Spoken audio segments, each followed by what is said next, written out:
Wanted to know how to save battery in iPhone? Then you are at correct place.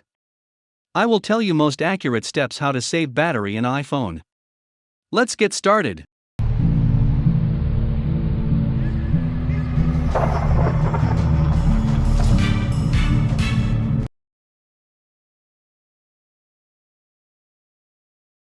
Number 1. Turn off fitness tracking.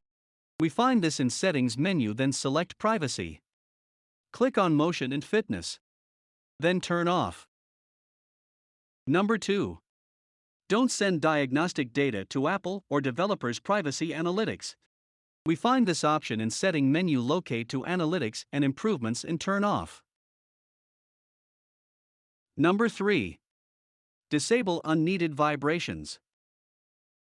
We find this option in Sounds, turn unwanted vibrations. Number 4. Turn off background app refresh. We find this in Settings menu, then select General. Click on Background App Refresh.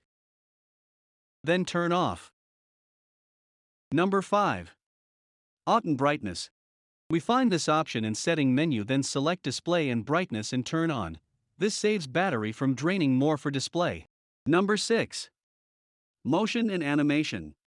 We find this option in Accessibility, turn on Reduce Motion. These are some tips that reduces battery usage and save battery. Thanks for watching. Do like, share and subscribe.